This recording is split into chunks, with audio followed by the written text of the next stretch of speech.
Assalamualaikum warahmatullahi wabarakatuh. Jadi kita hari ini kelompok 8 akan berdiskusi mengenai filsafat. Ini untuk yang pertama itu ada slide di sini. Apa ada yang bisa menjelaskan? Coba saya bantu jelaskan ya. Apa suara saya terdengar? Jadi yang pertama mengenai apa itu filsafat. Nah, kata filsafat itu berasal dari bahasa Yunani, filosofia. Filosofia lagi terdiri dari dua kata yang berarti philos yang berarti cinta dan sophia yang berarti kebijaksanaan. Secara etimologis, filsafat itu berarti cinta akan kebijaksanaan atau love of wisdom. Lalu, kata filsafat juga berasal dari bahasa Arab, yaitu falsafah, yang juga berasal dari bahasa Yunani, yaitu filosofia, sama seperti poin 1 yang saya sampaikan tadi. Dan secara umum, filsafat adalah suatu pemikiran kritis terhadap kepercayaan dan sikap yang sudah dijunjung tinggi kebenarannya melalui pencarian dan analisis konsep dasar mengenai bidang kegiatan pemikiran tersebut dari suatu individu maupun kelompok untuk menciptakan kebijaksanaan dan pertimbangan yang lebih baik. Nah, dari yang saya sampaikan ini kira-kira ada yang nggak dimengerti nggak?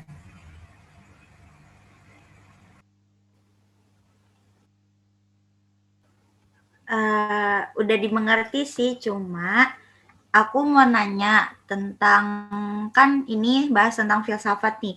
Jadi sebenarnya tuh kata filsafat itu ditemukannya tuh pada tahun berapa ya? Jadi ilmu filsafat itu pertama kali muncul di Yunani pada abad ke-7 sebelum Masehi. Nah, awalnya filsafat itu muncul waktu orang-orang mulai berpikir mereka berdiskusi mengenai keadaan alam dan keadaan sekitar-sekitar mereka. Mereka di sini tujuannya berdiskusi dan berpikir tanpa menggantungkan agama, tanpa berdasar pada agama. Terus akhirnya mereka akhirnya mulai berdiskusi dan mencari-cari sebenarnya dan mencari-cari kebenaran yang biasanya mereka terima itu benar apa enggak begitu. Atau mau dijelaskan lagi? Udah cukup jelas sih. Kasih. Okay. Aku izin bertanya dong. Tadi yang kamu jelaskan bahwa secara etimologis filsafat itu kan artinya love of wisdom. Itu maksudnya apa sih? Nah, kalau maksud dari love of wisdom sendiri ini kan tadi sudah saya sampaikan ya, kalau misalnya love of wisdom itu berasal dari dua kata, philo dan sophia. Nah, philo yang artinya cinta dan sophia yang artinya kebijaksanaan ini maksudnya adalah menggambarkan bagaimana para filsuf atau orang-orang yang berfilsafat itu berpikir, di mana mereka itu sangat mencintai kebijaksanaan dan sangat anti dengan yang namanya hoax atau berita-berita bohong. Jadi orang-orang ini sangat berhati-hati dalam mempercayai sesuatu yang kurang jelas menurut mereka, yang kurang jelas sumbernya apa dan dari mana. Maka mereka itu akan terus bertanya-tanya sampai mereka menemukan sendiri jawaban yang menurut mereka itu bisa mereka terima, yang sudah cukup menjawab segala keraguan dan kebingungan mereka begitu. Makasih. Ini saya mau nanya, boleh nggak sih? Boleh. Ini kan ada dua kata nih. Asal kata filsafat itu dari Yunani sama Arab. Kalau boleh tahu itu bedanya apa ya, yang Arab sama yang Yunani? Bedanya yang Arab dan Yunani. Nah, kalau bedanya Arab sama Yunani, kan yang Yunani tadi itu filosofia, sama yang seperti saya jelaskan sebelumnya ke Usfa. Filosofia itu artinya cinta akan kebijaksanaan. Nah, sedangkan falsafah itu nggak terlalu jauh bedanya, pengertiannya sama, hampir sama. Cuma di falsafah ini dia lebih cara dia mencari kebenaran itu melalui tanda-tanda atau melalui rahmat Tuhan, atau bisa kita sebut dia itu mencari kebenaran melalui hikmah. Jadi bukannya berbeda, tapi mereka ini berhubungan gitu. Kalau setahu saya.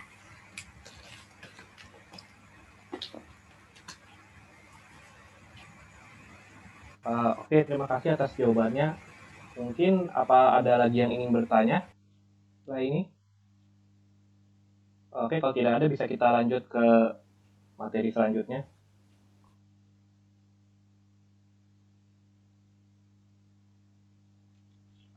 Nah, untuk kali ini sejarah filsafat nih.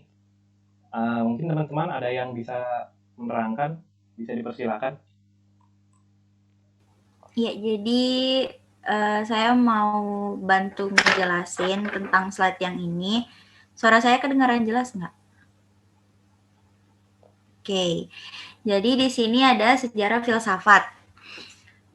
Filsafat merupakan usaha beserta hasilnya yang dilakukan oleh manusia. Sebagaimana yang telah dituliskan Rapar pada tahun 1998, ada 4 hal yang merangsang manusia berfilsafat, yaitu ketakjuban, ketidakpuasan, hasrat bertanya, dan keraguan. Filsafat lahir di Yunani dan dikembangkan sejak awal abad ke-6 sebelum Masehi. Orang-orang Yunani berhasil mengolah berbagai ilmu pengetahuan yang mereka peroleh dari dunia timur menjadi benar-benar rasional ilmiah dan berkembang pesat. Filsafat pada tahap awal mencakup seluruh ilmu pengetahuan, seperti matematika, astronomi, ilmu bumi, dan berbagai ilmu pengetahuan lainnya. Dari yang saya jelaskan tadi, ada yang ingin bertanya atau ada yang kurang jelas?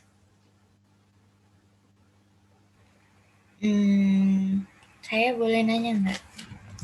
Boleh.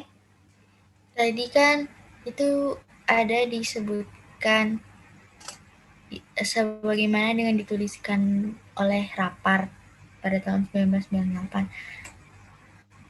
Pertanyaannya, Rapar itu siapa? Siapa sih itu Rapar? Oke. Jadi Rapar itu nama aslinya itu Jan Hendrik Rapar. Rapar itu diambil dari nama akhirnya. Nah, Rapar itu pengarang buku filsafat. Dia juga filsafat ilmu politik. Nah, salah satu karyanya itu adalah Differential Equation Dynamical System Approach. Jadi itu. Jadi Rapar itu. Ada lagi? Oke, makasih. Saya mau nanya nih, di PPT kan ada dibahas nih, filsafat lahir di Yunani, dan itu ada orang-orang Yunani yang berhasil mengolah ilmunya. Nah, itu orang-orangnya siapa aja sih, para filsuf-filsuf Yunani itu? Jadi yang saya baca dari website dan buku ini referensi. Jadi yang saya tahu tuh ada Pythagoras, Aristoteles, sama Marcus Tullius Cicero. Jadi yang saya tahu karena saya udah baca, jadi yang saya tahu cuma itu. Sudah cukup puas atau gimana? Boleh sih, ternyata banyak juga ya dari Yunani, para filsuf-filsufnya.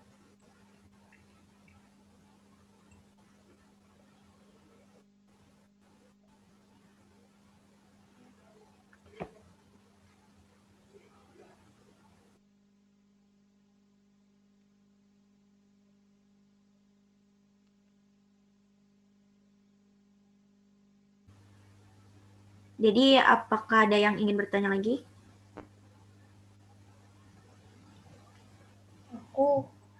Aku mau nanya, Ya. tadi kan udah ditanya juga sebelumnya, filsafat kan lahir di Yunani dan juga filsuf-filsufnya itu dari Yunani. Nah, apakah dari Indonesia itu juga ada filsuf-filsuf? Baik, jadi sebenarnya ada filsuf dari Indonesia, cuma lebih ke profesor sih, profesor dari bidangnya. Jadi sebenarnya ada banyak, tetapi di sini saya akan menyebutkan 4 diantaranya. Pertama ada Muhammad Nasrun, ada Sunoto, ada R. Parmono, sama Jacob Sumarjo. Jadi itu di antaranya aja. Masih banyak dari filsuf ilmu bidang lain, tetapi saya menyebutkannya hanya 4. Apakah sudah cukup puas? Ya, baik.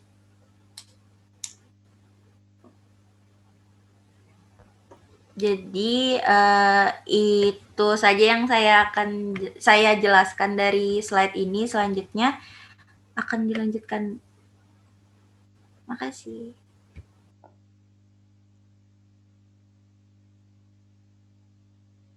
Untuk slide yang ini nih, dasar-dasar filsafat, siapa lagi nih yang bakal nerangin ini nih, bagian materi ini?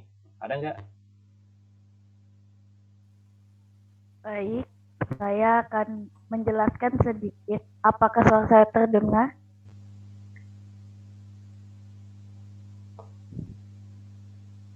Baiklah, menurut pendapat rapat, pada tahun 1996 ada beberapa sifat dasar filsafat, antara lain 1. Berfilsafat berarti berpikir secara radikal. 2. Dalam memandang keseluruhan realitas, filsafat senantiasa berupaya dalam mencari asas yang paling hakiki dari keseluruhan realitas.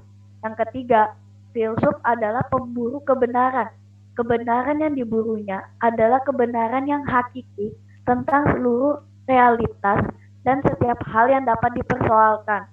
Yang keempat, salah satu penyebab lahirnya filsafat ialah keraguan. Dan untuk menghilangkan keraguan perlu kejelasan. Yang kelima, berpikir secara radikal, mencari asas, memburu kebenaran, dan mencari kejelasan yang tidak mungkin dapat berhasil dengan baik tanpa berpikir rasional. Dari yang saya jelaskan, apakah ada yang belum dimengerti? Aku mau nanya, kan poin nomor 1 itu berfilsafat berarti berpikir secara radikal. Nah, maksud dari berpikir secara radikal itu maksudnya gimana? Baik, aku akan sedikit menjelaskan. Dari kata radikal tersebut, radikal itu bermakna upaya menggali kenyataan atau ide hingga ke akar-akarnya. Karena mengapa demikian? Para filsuf Yunani pada saat itu ingin mencari sebuah kebenaran.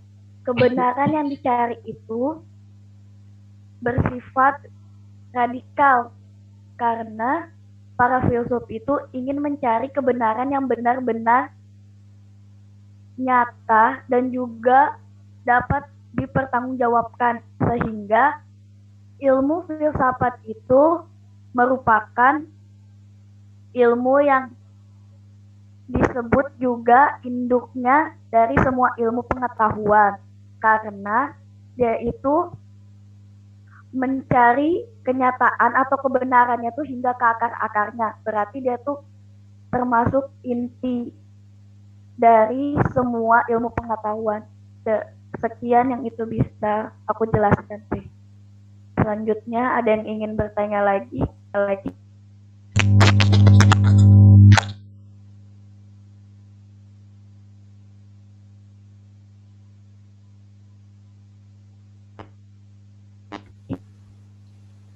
Saya mau nanya dong.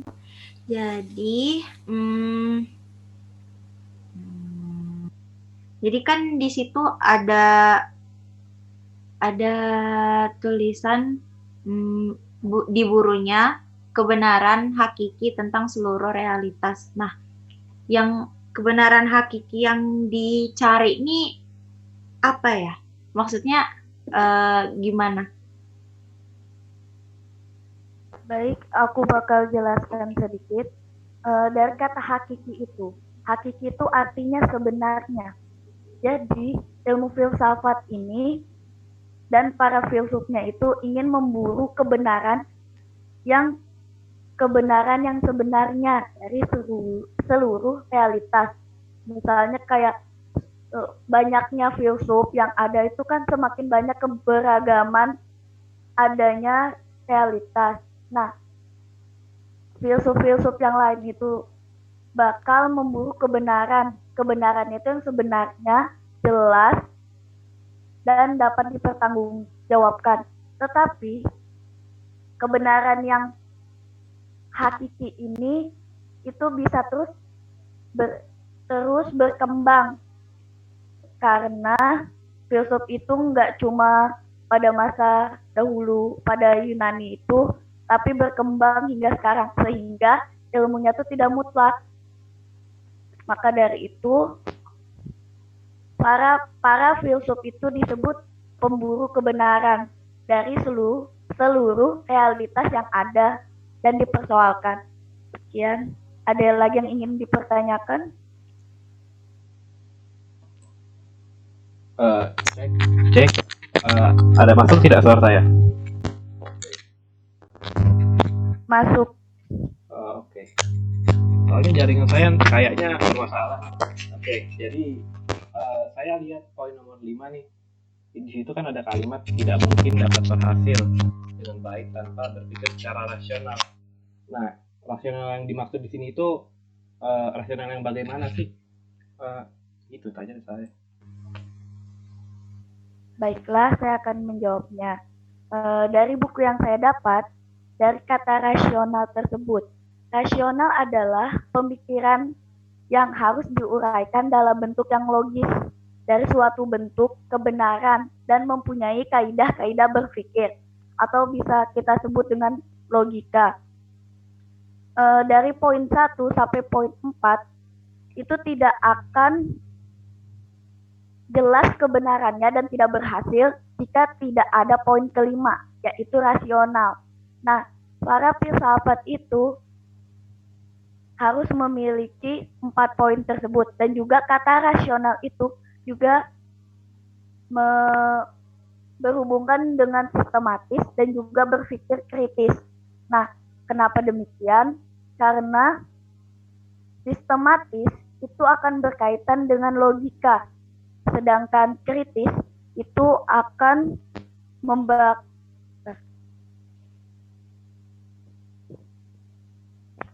kritis itu adalah kita tuh mau mengevaluasi argumen-argumen yang dari sebelumnya.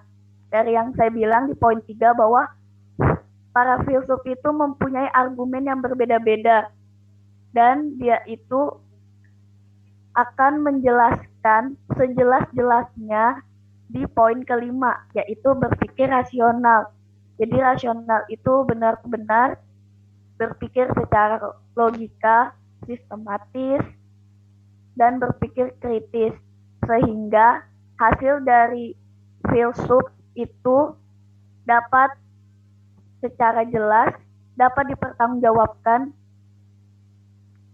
sehingga para pembaca itu bisa tahu bahwa filsafat ini merupakan ilmu yang benar dan ilmu yang jelas adanya, bukan cuma kertas biasa. Sekian dari saya. Maaf.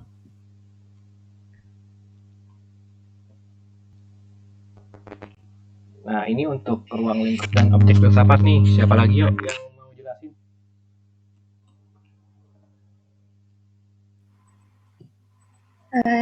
Di sini saya mau jelasin apa yang udah saya baca tentang apa itu apa aja yang ada dalam ruang lingkup dan objek filsafat. Yang pertama itu ada ontologi. Ontologi itu salah satu kajian filsafat yang paling tua yang berasal dari Yunani. ontologi ini berasal dari bahasa Yunani, bahasa Yunani ontos artinya yang berada, sedangkan logos artinya bahasan atau pikiran. Jadi ontologi itu adalah suatu ilmu filsafat yang membahas tentang prinsip yang paling mendasar atau paling dalam dari suatu yang ada. Membahas tentang ontologi berarti kita membahas tentang suatu hal yang konkret dan berdasarkan fakta. Sederhananya, ontologi itu bisa dirumuskan sebagai ilmu yang mempelajari realitas atau kenyataan konkret secara kritis. Di dalam ontologi itu kita juga diajarkan untuk memisahkan antara penampakan dan realita atau kenyataan, karena kita itu sering terjebak hanya pada penampakan yang belum tentu realita aslinya. Misalnya air laut yang sering kita anggap berwarna biru, padahal realitanya jika diperhatikan dari dekat air laut itu tidak berwarna biru. Jadi antara penampakan dan realita itu sebenarnya ada jarak.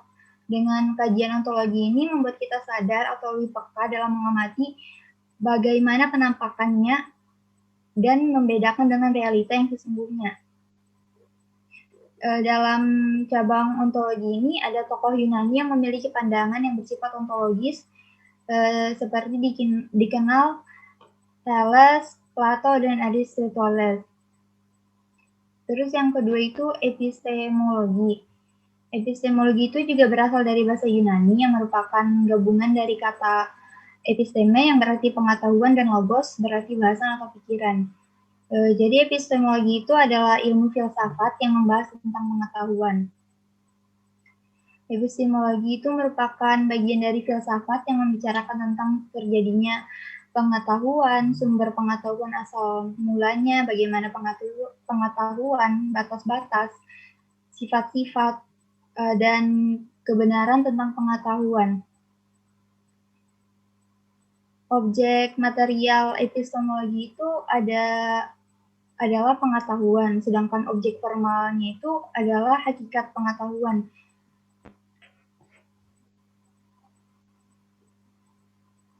Jadi aspek epistemologi ini merupakan aspek yang membahas tentang pengetahuan filsafat, aspek bagaimana cara kita mencari pengetahuan dan seperti apa pengetahuan tersebut.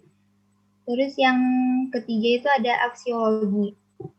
Aksiologi itu juga berasal dari Yunani yang berasal dari kata aksios yang berarti nilai dan logos yang berarti bahasan. Jadi aksiologi itu merupakan ilmu filsafat yang membahas tentang permasalahan nilai. Aksiologi itu terbagi menjadi dua bahasan, yaitu etika dan estetika. Etika adalah bahasan yang berkaitan dengan moralitas manusia, baik buruknya, boleh atau tidaknya, dan lain sebagainya.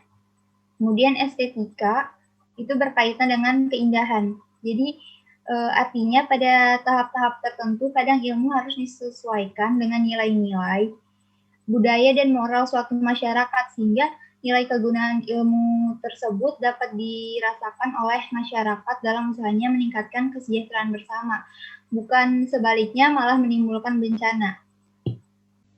Oke, ini untuk slide yang selanjutnya ini kayaknya saya aja deh ya yang jelasin. Jadi peranan dan kegunaan filsafat itu ada 3 yang utama menurut Raparto. Yang pertama, pendobrak. Kehadiran filsafat telah mendobrak pintu-pintu dan tembok-tembok tradisi yang begitu sakral, dan selama itu tak boleh diganggu-gugat. Di sini bisa dibilang juga adanya filsafat itu kayak membuka pintu-pintu ilmu baru gitu loh buat manusia-manusia yang ada.